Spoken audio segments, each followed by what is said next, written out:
So I started my financial coaching journey like 4 years ago, and I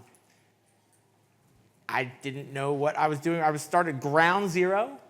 And so there's a couple people here that have just been like in the trenches, building our businesses together side by side, and it's just so cool that years later, you're all here. And anyway, it's just like a cool feeling. I'm grateful. I just want to express that gratitude to everyone that has been following along on this journey. My name is Ryan Roi. That is my actual last name. Everyone asked me that question. It was just in the stars. I guess I was meant to be. And you know, the funny thing is I don't have any background in finance at all. Zero, zilch, until a couple years ago. But like before that, I have been a tattoo artist my entire life. I was tattooing full time for 13 years. I have, since about 2 years ago, stopped tattooing professionally, like here and there. Like I'll do something for fun, but I coach full time now. And I never in a million years saw my life going in this direction. But before I get into the presentation, I know I'm letting some people come in, I just want to say that I'm sure everyone in this room, you're all hard workers, you're all planners, you're figure-outers, you're problem solvers. And I think if you look back at your life, the things that really made the biggest difference that got you where you're at, they had nothing to do with you planning or figuring out or working hard. Or it was like these wild synchronicities that sort of you stumbled into, your life collided with some timeline, and suddenly you're here doing this thing. And I like to take that perspective to zoom out, because it's really easy to get lost in a tunnel vision of, oh, my business it's not where it should be, and I got to do this and I got to do that. And it's like, wait, hold on a second. Like, if I had a conversation with a guy when I was 26 years old about my relationship with money. And in that conversation, he was like, well, what is money to you? And I was like, oh, it's easy. Money is the root of all evil. And all pain and suffering in the world can be traced back to money as being the root cause of that pain and suffering. And I need more of it to be happy. And he was like, well, how's that working for you? And I was like, it's not working well at all. I'm broke, and I'm struggling, and I'm angry. And he's like, what do you want to do with it? I was like, I want to build a business. I want to own a house. I want to build a life with freedom and stuff like that. And he's like, well, maybe we work on that relationship with money. And that was the moment. This is 26 years ago, so I'm 38, a long time. I'm bad at math. We kind of came up with this idea, like, money is this flow of energy, right? It's flowing around us. It flows to me. It flows away from me. And my only job is to not block the flow. And that conversation, again, I was 26 years old. I just started my tattoo career not that long before then.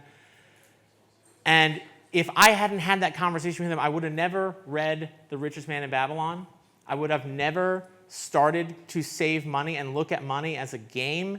And I would have never gotten my shit together so that in 2020, when my tattoo studio closed for COVID, I had been saving money. I had been paying my taxes, so I could get unemployment insurance during the pandemic. But so many other tattoo artists were not paying their taxes, were not saving money, were not prepared for anything. They were living tattoo to tattoo. They were making good money. And that was the moment that I was like, I want to become a financial coach. I'd actually been thinking about it maybe for 2 years, but that was the moment I was like, I'm going to go all in on financial coaching. And this was in 2020. But again, it's like, if I never had that conversation with that man when I was 26 years old, I don't know that I'd be standing here today talking to a bunch of coaches and advisors. And so just zoom out from your life. And it's so easy to get pigeonholed, tunnel vision, whatever, and realize that, like, do the work, show up, keep showing up consistently, but know that your life's going to turn out more amazing than you could have ever possibly planned it, figured it out, tried to problem solved it, worked it. Just keep following what excites you, and you'll be more capable of more than you could possibly imagine. I'm living proof example of that. So let's start there, right? Let's start there. And so I didn't know, I wasn't like setting out to build a 7-figure business. When I started financial coaching, a mindset coach I worked with, and business is 10% strategy, 90% mindset. This mindset coach I was working with, she was like, how much money do you want to make? And I was like, I probably want to make like $120,000 a year because that's roughly what I make after expenses as a tattoo artist. She's like, why do you want to just make that? And I was like, I don't know. That just seemed like what I want to make. It'd be nice to replace my tattoo income with coaching income. She's like, why don't you want to make $1 million? And I was like, I can't give you a good answer. And I was like, all right, fine. I want to make $1 million. I said that to her. She actually messaged me the other day. I got to get back to her. But that mindset shift is like, yeah, why don't I want to make $1 million? That's a cool game to play. Even if I miss and I only make $600,000, $400,000, that's still exciting. That's a fun game to play. Even if I lose, I win. So I am not a conventional coach. I'm also a licensed financial advisor. I'm the only licensed advisor and licensed tattoo artist probably in the world. Never saw that coming in a million years. And so I don't do business. I don't do coaching. I don't do anything conventionally. I don't even do tattooing conventionally. I failed at tattooing. I got a corporate job. I mean, it's the total loser that I am, right? But I did this, and I didn't run any ads. I had no email list and no launching. Anyone here do launching? They launch programs? Anyone here do the launching model? We'd have a thing, and then there's 3 spots left. And, I didn't do any of that. It was just Instagram, podcasts, and grit. So let's go down this journey. So show me the money. Everyone wants to, when I signed on for the talk, they're like, everyone wants to see the numbers. I'm like, okay, numbers. Took a screenshot. That was our total revenue for 2023. I feel like I want to hang that in a plaque because I was like, we were literally getting to, thank you. It was December of 2023, and it was like 998,000. And I was like, I will run into the street and sell socks if I have to clear that 7-figure, And then I realized that we were ahead of the game. But so what actually happened? That's what I want to break down today for you all, because it's easy to see this big number and then and by the way, just I don't coach coaches. I don't do I have nothing to prove to you or sell to you here. I'm just going to show you what I did. If anyone wants to hang out and talk more about this afterwards, I'm going to do a little mastermind by the pool. So if anyone feels like they want to talk and has more questions, because I'm going to cover a lot of stuff, come hang out. Let's hang out by the pool and chat. So 2020, the year I decided to become a coach, I did $1,500 in revenue the entire year as a coach. And I realized that wasn't moving the needle. I was doing a lot. I was working a lot to get this thing to happen. And I was like, am I working on the right things, the wrong things? I don't know. And I probably, after maybe I sold like $300 worth of coaching, after like 6 months, I was like, I need someone to show me what to do. And I hired a coach. I hired a marketing coach that helps coaches build coaching businesses. That's a big thing these days. But I found someone that I really trusted and resonated with. And that was really the diff. Like, I could not have gone from 1,500 to 50,000 if I didn't have someone showing me what to do. So I'm going to show you everything I did, and I still think that finding someone, the right mentor to guide you through this is absolutely what's needed. But that was what allowed us. So I'm going to show you breakdown really what actually happened. And has anyone seen this movie, Moneyball? If you haven't seen it, I think everyone would love it. It's really a movie about numbers. And so it's based on a true story. And this guy redefined the way they pick baseball team players, because he said all the metrics you're measuring, they don't matter. The average batting average or whatever, I'm not a sports person, so I don't know what they measure, but it's all useless. There's only one metric that matters, and that is what gets a player on base. Like, how much has this player gotten on base? It's the only thing you need to measure. So just focus on getting on base. That's how you score points. I pretty much applied this to business. And I'm going to call it client ball, right? So this is how you get clients. And this is going to be revolutionary. It's going to blow your minds, all right? You ready to have your mind blown? Yeah. Just focus on getting clients. That's how you make more money. because I was focusing on the font on my website and the logo and the positioning and the this and, oh, let me write this blog post that no one's going to read. And like, it was like I realized that I'm spending a lot of time on actions that aren't things that get clients. And after working with this coach for like 6 months, I started to get some clients, but I realized like I needed some consistency. And so I created this game. There's a QR code. You can get this PDF. This just goes right to a Google Drive. You don't have to sign up for anything. I don't need your email. These are the actions that get you clients. And I turned it into a game because I actually hated marketing, just like I hated money, right? I hated money, I hated marketing. I actually love marketing now. It's super fun. Money's fun. It's all a game. And so I'm going to talk a little bit about this. I'm going to give you a minute to scan it. I'll have another QR code in the end. But I call this a lighthouse game because to market yourself, you need to do 2 things. You need to shine brightly, and you need to shine regularly. That's it. And so I was like, that's like a lighthouse. And so I'm like, man, if I only like said, okay, what do I have to do daily? What do I have to do weekly? What do I have to do monthly? And like create this point system. And so, again, all of this is on the PDF. I'm going to run through it pretty quickly. I'm not going to go into detail. But I was like, okay, if I gave points to the daily actions, and I did 3 per day for 5 days a week, I did 1 weekly action for 5 points, and I did 1 monthly action per month, I would earn 100 points. And then I would know that I did the things that actually got clients versus all the other stuff that you do as it's like a productive procrastination. Anyone heard that term? Yeah, you're being really productive, but you're really procrastinating on the thing that actually gets you clients. And so I needed to know exactly what I needed to do. And so I played the Lighthouse game every year, that 2020, 2021, 2022, and 2023, I played the Lighthouse game. Now, if you do 100 points a month, that's 1,200 points a year. And I downloaded the information from Instagram. It's kind of cool. You can download like an annual, like how many posts did I make, and so I got all this data as much accurately as I could, 319 posts and all the 100,000 likes, and then there was stories I had to approximate, and we DM'd over 8,000 people on Instagram, lead magnets, which I'm going to talk about in a bit, podcast episodes, being on other people's podcast episodes. Everything had a point. And I calculated roughly 3,480 points. Now, that number is totally arbitrary.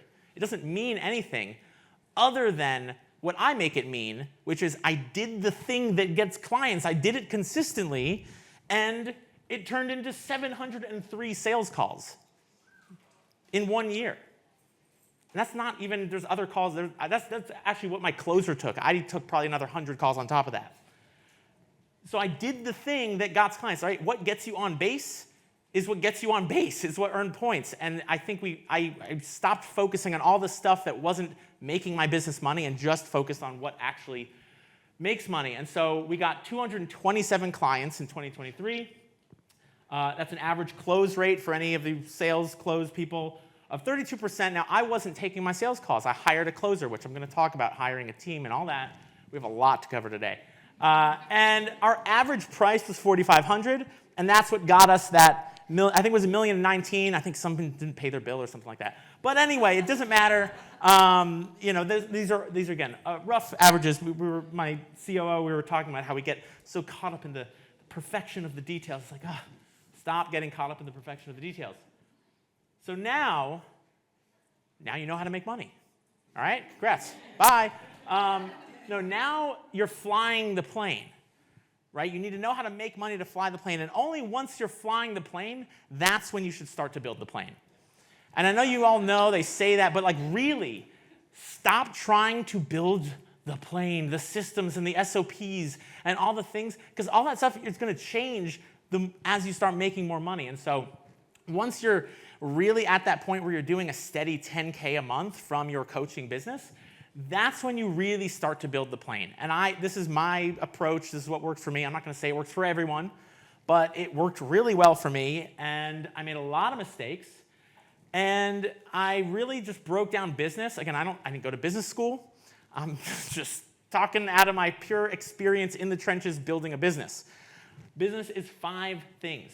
It's fulfillment, finances, operations, marketing, and sales.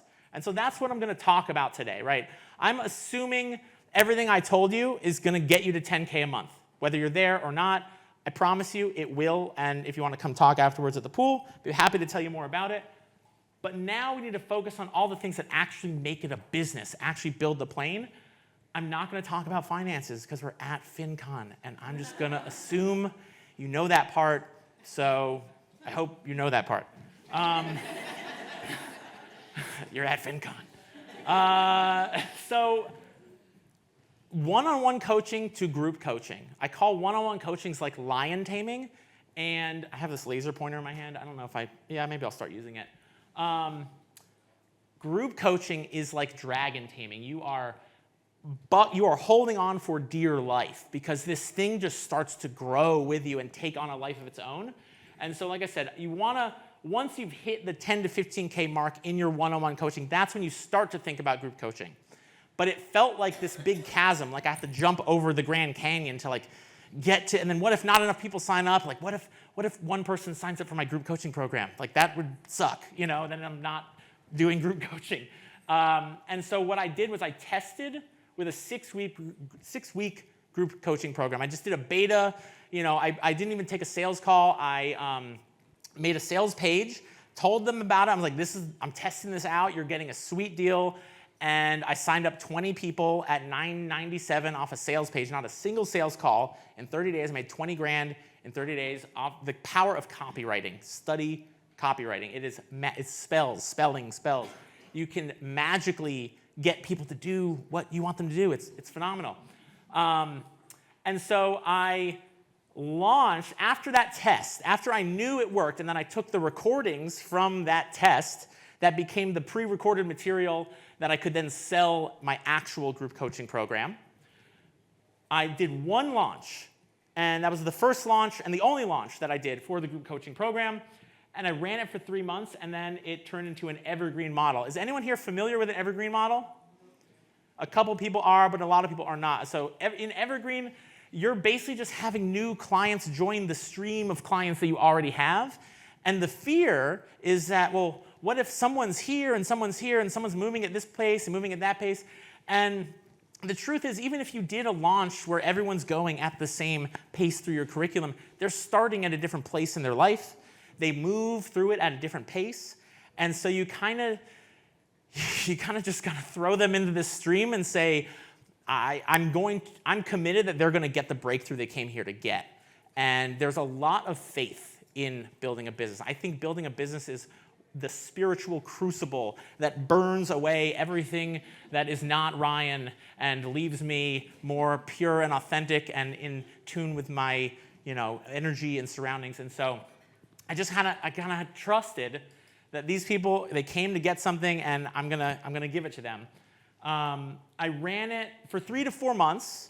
I found that 4 months was a little bit better. I teach basically in my program, and again, I'm not going to get too deep into it, but I teach people how to set up multiple bank accounts and automated transfers so that they're not the ones in charge of their own money, and then that way they just can't fuck it up that bad. That's the approach. That's what works for me, because I tell my clients, I'm like, look, I'm bad with money. I have a system that's good with it, and then that way I just can't fuck it up that bad. And they're like, ooh, I want that. Yeah, that's what gets them excited about it. So another thing is, like, I'm relatable to my clients, right? My niche, I'm a tattooer, they're a tattooer. I'm bad with money, they're bad with money. Like, you want to bring yourself, you don't want to talk to them like, I'm this coach that's up here and I'm going to show you how to get it. They don't believe they can get up to there. But when you bring yourself down to their level and you're like, no, I'm just like you. I'm just as flawed. I'm a flawed human being just like you. We're doing this together. They believe that they can do it. I did 2 live calls per week. I found that worked really well. Sometimes there was times where I had a third, but really 2 per week. And then 20-minute bi-weekly calls, like one-on-one calls is how. And so I was still doing a little bit of one-on-one, but I'll show you how to solve that. So that was what the program looked like. And now the 7-figure organic marketing strategy. So I showed you the lighthouse game and how to do that. Content, oh my God. Content. There is so much crap out there. There's so much crap that people and people post it, and they're like, why am I not getting clients? It's like, you're not giving them the value.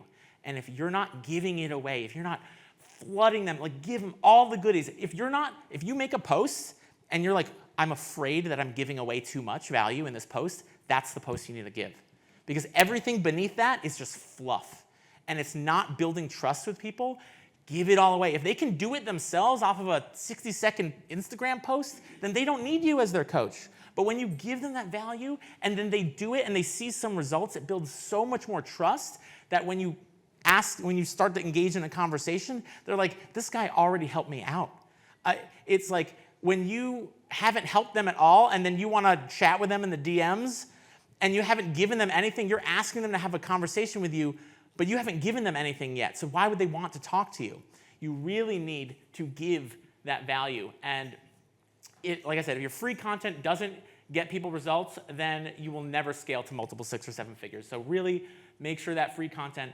Your lead magnets, let's talk about this. Anyone here using lead magnets as a strategy to get clients? Okay, so people hate PDFs, but I always have my PDFs include a recorded training of me going over the PDF, talking about it, and then I link that in the PDF. And so they get this PDF that they're never going to read, but there's a link, and they see me talking about the PDF, which they will watch, and then it builds even more trust because they get coaching. They get free coaching from Ryan. Like, people on Instagram are like, yo, Ryan's just giving out everything for free. It's awesome. And then they recommend my page to everyone, so it's getting more traction, more shares, more engagement. Just make sure you're free. I gotten freebies from people. I'm like, this is a waste. This is such a waste of megabytes and my time. And like, just, one of the best ways to think about your lead magnets is like, what problem does this solve? And does it completely solve that problem? Just what problem does it solve, and does it completely solve that problem? And then if they need more help implementing it, they'll talk to you about it, and we'll get to that, actually getting them on a call. Webinars I did about every 4 to 6 weeks for half of the year in 2023. So like I said, I did about 5 webinars. So they're getting free content, they're getting the PDF, they naturally want to come to the webinar because Ryan just spits hot fire all day on Instagram, that of course I want to come to this thing. And they're telling their friends about it. Then you have to have a podcast. You absolutely, if you're hesitant or anyone thinking about starting a podcast but they haven't yet, anyone on that? Anyone here have a podcast and it's like working like gangbusters? The podcast builds so much trust and relatability. I don't care if the sound quality sucks or the camera sucks. Mine was not good in the beginning, but showing up consistently, it pays compounding dividends. It's all compound interest. Marketing is all compound interest. I get on calls today with people that started following me 2 years ago, and they've just been following along, and there's no objection handling. They're closed before they even get on the call because they've been consuming this content for years. And at the end of the day, also get on other people's podcasts. This is so crucial. Find the podcasts that your ideal audiences listen to and trust, and do everything you can to get onto them. One part of the Lighthouse game is reaching out to other podcasts to become a guest. I can't emphasize it. It was so important to growing and building our brand and our trust in our community. And I tell you, tattoo artists do not trust anyone. Even I am a tattoo artist. They don't trust me because they're like, what are you trying to get out of me? What are you trying to do? And so I deal with a very skeptical audience, and it was getting on other people's podcasts that made a huge difference. And then testimonials. So in the PDF, this thing you scanned, I include the questions that I ask in my testimonials that I ask clients, because I have fire testimonials. They are so good, and I see other coaches share testimonials, and I'm like, it's like, I worked with blah, blah, blah, and it was really good, and I feel so much more confident with my money, and I'm less stressed, and I can't recommend it enough, and it was great. It's like, no one cares. How much money did you save? How much were you saving before? That's what I want to know.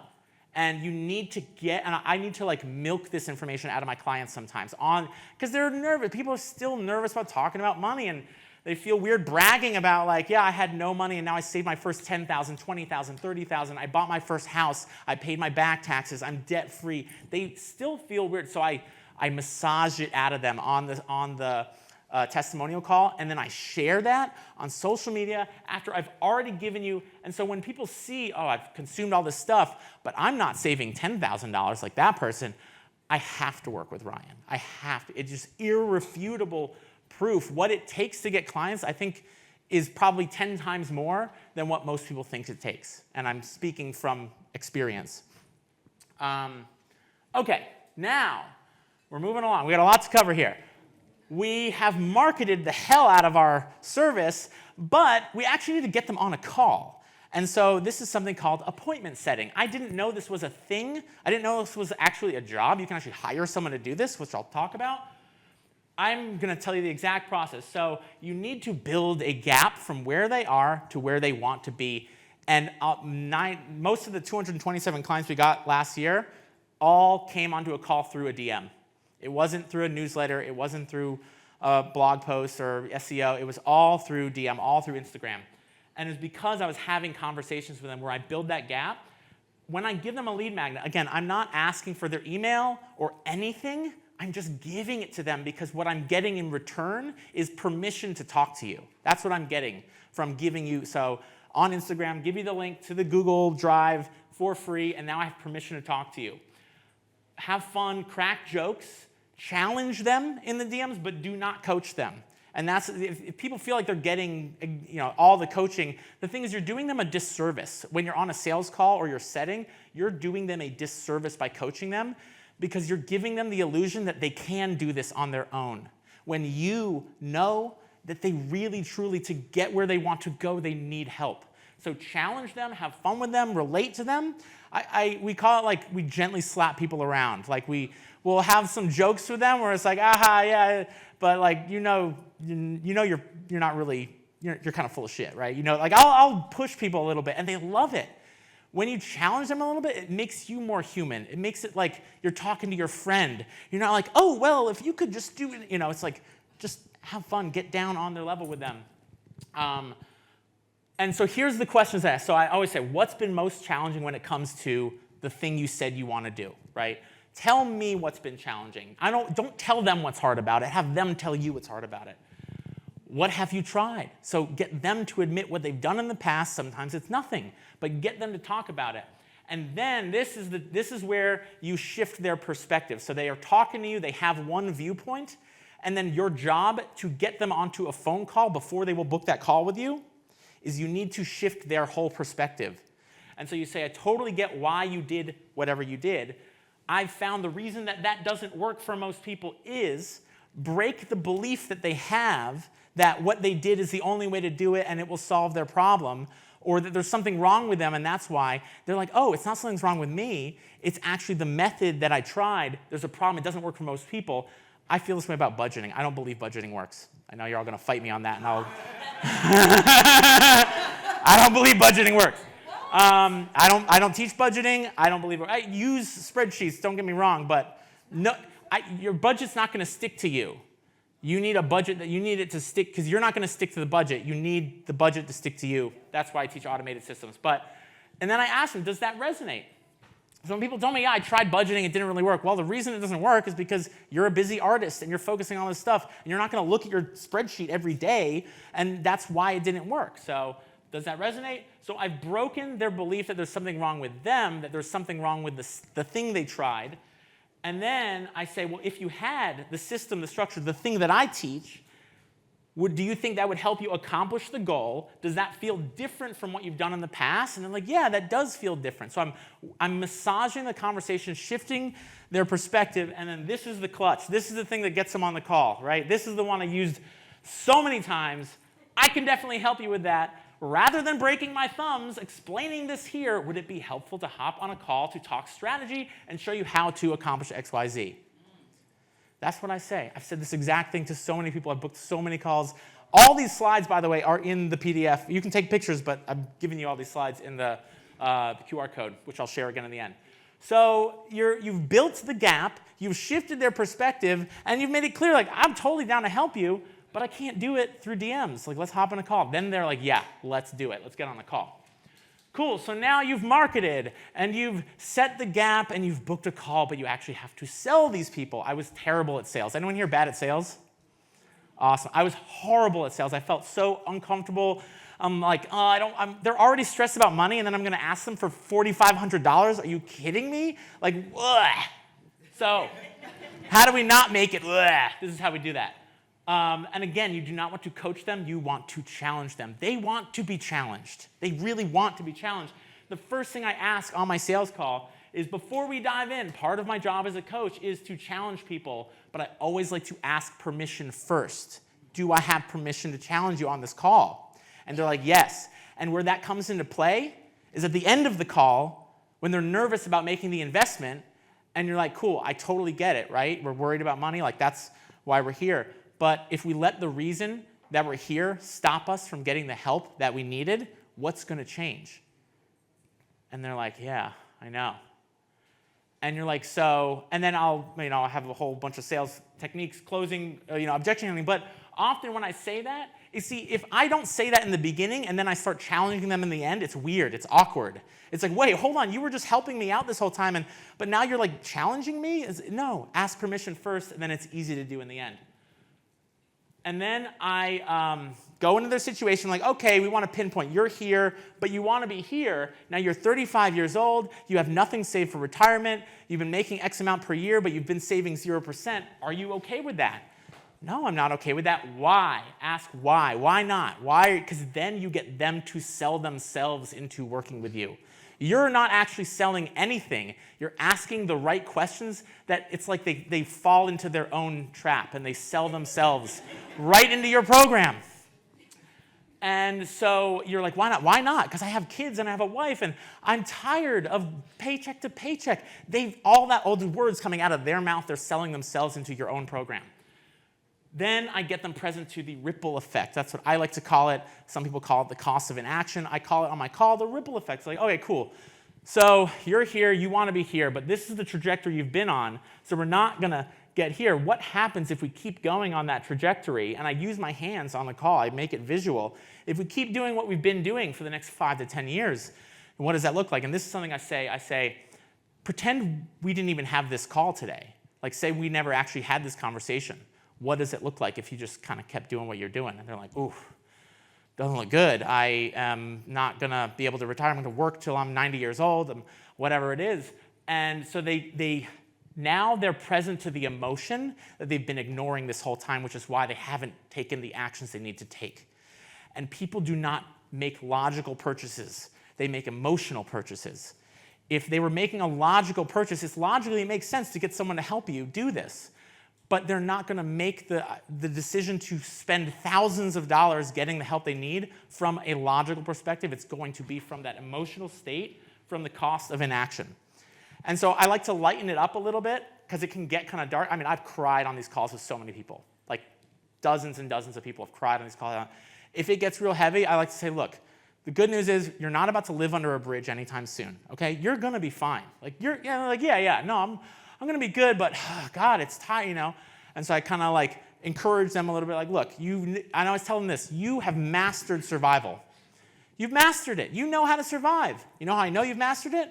You're here right now on this call. Congratulations, you've mastered survival.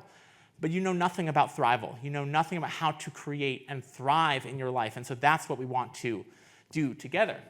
And so I'm selling them into the idea of us working together before I've pitched anything. And I ask, is this a priority for you now? Or do you feel like this is something that you want to tackle in the next few years? Why? That's really important to get their level of urgency. Because I've talked to people that are like, no, probably in the next year or so. And it's like, cool, I'm not going to pitch them anything. Because they're not, I need them to have the urgency. I'm serious about solving their problem. But if they're not as serious as I am, it's not worth offering any kind of pitch. And then present the solution. So, here's X, Y, Z. I think what you need, rather than you sticking to a budget, is you need a budget that sticks to you. You need to automate your systems. You need to, actually check your bank accounts once a day. You need to build these habits. You need to have some thought into, what's happening in the future. Do you feel like this is something you can do on your own? Would you need support with? Or do you think this is something you need support with, or can you do this on your own? So it's kind of a double check-in, right? Is this urgent? And can you do this on your own? And if the answer to those things is yes, it's urgent, and I cannot do it on my own, then I can pitch, I can make an offer. But if I don't get a clear answer on those, I don't make an offer on the call. I'm like, cool, well, here's what I think you should do. Here's some more free resources. Best of luck. So now we've marketed. We've set appointments. We've closed deals. And we're actually, the plane is flying. We're making money. Now we're going to build that team out. Okay? And so the first hire you're going to make has to be a virtual assistant. A good way to determine how much virtual assisting you can afford is roughly 10% of what you're making. So if you're making $10,000 a month, you can afford about $1,000 a month can be invested into an assistant, and that $1,000 buys you back so much more time that you can then focus on marketing and sales and making more money so that you can continue to expand the team. So that's why a virtual assistant is the first person.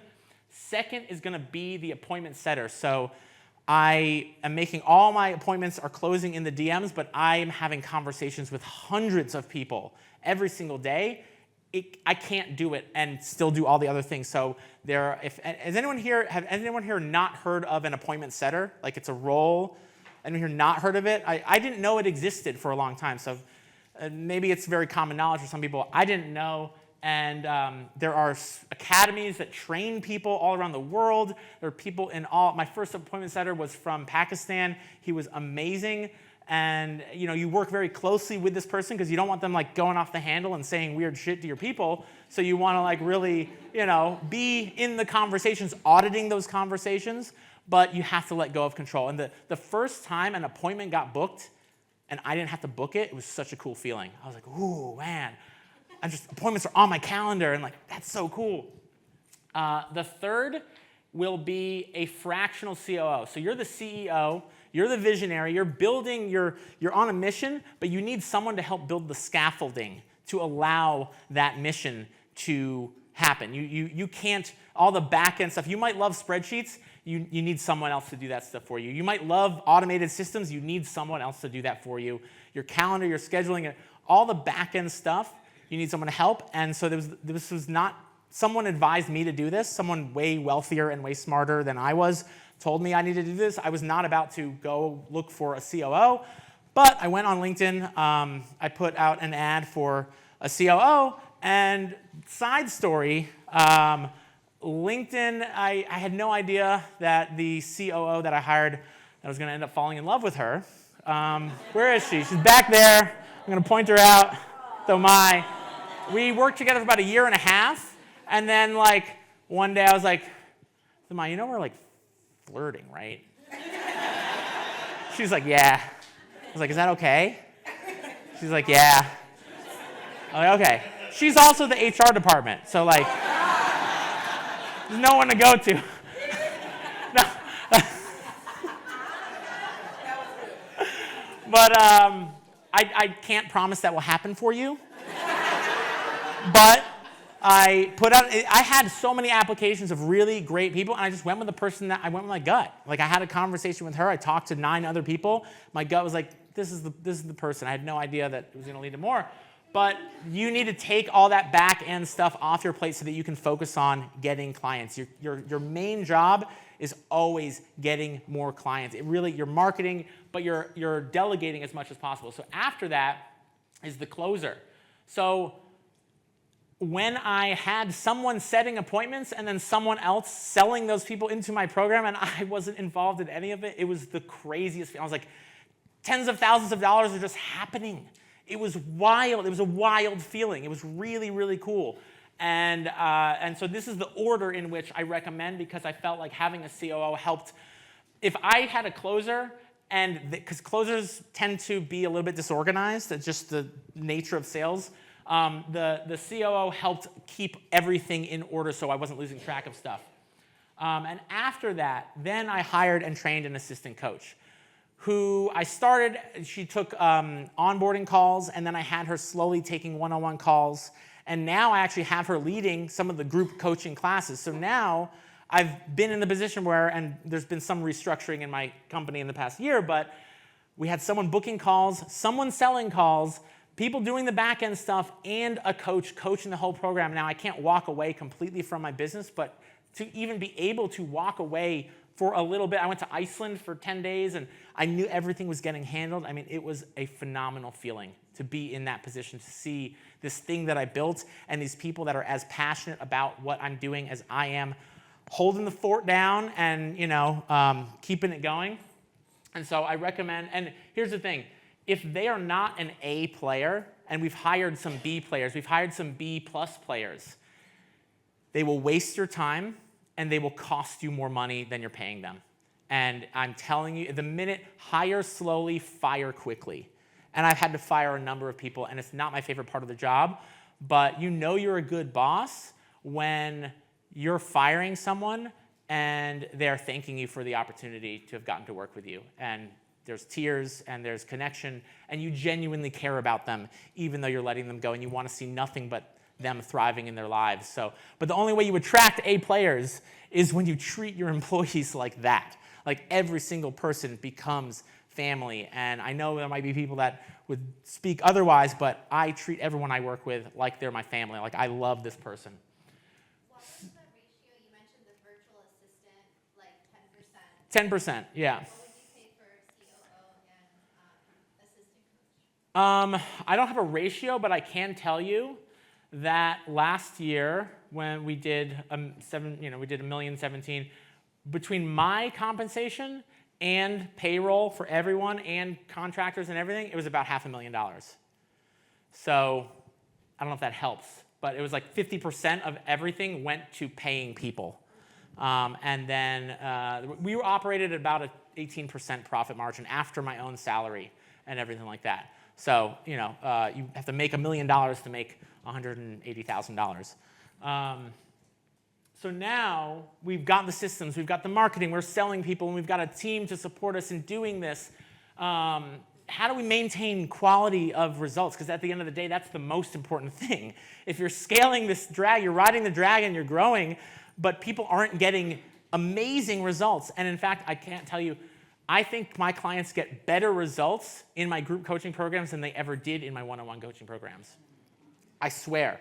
Because they have a community around them, and people are afraid about, are people going to not feel comfortable talking about money on the calls? That's why you have an assistant coach for one-on-one calls, so with the more nitty-gritty stuff, if they need, they can. But I tell you, this community of people that are all about getting straight with their money, supporting each other, and they see someone be vulnerable and crying and sharing, it empowers the whole group. And it's one of the things that when they leave their testimonial, they share about it. They're like, honestly, I always ask, what was the best thing about taking the Artful Dollar program? And they say it was the community. It was the community of other people, artists, having the same problems I have and talking about it and learning from each other. And it was like this emotional boost that they didn't get when I was doing one-on-one coaching. And I think they get better results. So, but at the beginning, like how do you get really good results? You have to charge accordingly. Because if you're charging $95 a month for coaching, you're going to get people that are not super committed to their own growth. And this is just, I've seen this over and over again. The more I charge, the better my testimonials get. The better my testimonials get, the more I can charge, the better quality clients I get. It's kind of this cyclical thing. And so when I'm speaking to someone and they're not $4,500 committed to changing their life, right? Or I think we charge $6,500 now. Whatever I'm charging, right? They're not that level of committed. And sure, there's fear and all this stuff, and we handle it.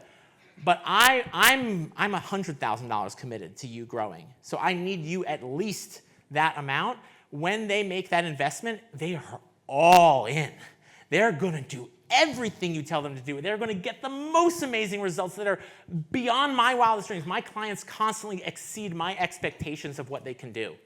I had a girl go from no savings to buying her first house in 1 year.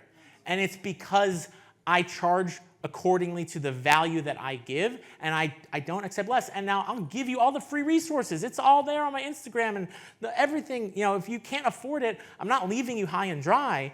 But when you're ready to invest in yourself, I'm going to invest everything in you, myself. I'm going to put all that energy into your growth, and you're going to see exponential results. So if you're having trouble with clients getting the results, honestly, it could be your price point. And this is, like I said, part of why I consistently produce wild results repeatable systems, easy SOPs and spreadsheets. So when I'm building my course, I ask myself the same question all the time is, am I making this so easy that if you just showed up and just did exactly what I'm telling you to do, it would be nearly impossible for you to not see results. That's how I design my program. That's how I design it. And I'm constantly asking myself, like, I ask myself, pretend they eat crayons. Pretend they are a golden retriever. Could a golden retriever save more money? And I'm telling you, if I can help tattoo artists save more money, I can help anyone. Anyone save more money. But you have to break it down on their level and just spoon feed. If you think it's obvious, it's not obvious. Break it down. And my clients, I'll see where things break because they'll do something and I'm like, oh, wait, I didn't want you to do it that way. I need to be more clear than I thought. And I go back, I revise the lesson, I revise the thing. So over and over again, the simpler and better your program is designed to not need that hand-holding, the better. Now, they will need hand-holding, but really, if you're finding that people are falling off or not getting the results, that's the other. Look at your systems, your SOPs, your spreadsheets. Are they so easy to use? A golden retriever could do it. Your assistant coach needs to care as much, and actually, I'm going to scratch that. They can't care as much as you. They have to care more than you. And I never in a million years thought I'd find someone that cared more than me about my clients' results, but I did. And I think that's what I attracted into the world. And my assistant coach is, honestly, her name's Chloe. She's ruined me for other coaches because no one seems to even be remotely up to her standards, that she, the love and the care that she gives our clients. But when we do hire another assistant coach, and we will, she will train them. And she's really been in the trenches with our clients, giving them the love and attention that they need, going above and beyond. And the last part to make sure you're giving the results that you want to make sure your clients have is you have to just let go of the control. Sometimes I just have to tell I'll be getting a message from someone and I can't really respond to it right now. And I'm like, you know what? Wait, this person is an adult. They're a grown-ass person. I'm just going to let them figure their shit. And then they'll message me back 2 days later and be like, hey, Ryan, I actually figured it out. Thanks anyway. No worries. I know you're busy. It's totally cool. But you trying to micromanage your clients getting the results is actually not doing them any favors. Treat them like a grown-ass person because they are, and they will live up to. They will live into the version of them that you see them as. I always tell my clients, I see you as capable of anything. You will never be able to convince me that you're not capable of anything. And that's the only way I'm going to relate to you. Are you ready for that? Because buckle up. It's going to be something. It's going to be extraordinary, but I'm only going to relate to you that way. And that's what they signed up for. And then I can let go of the results. And I've built the programs, I've trained the team, and they see nothing but extraordinary results.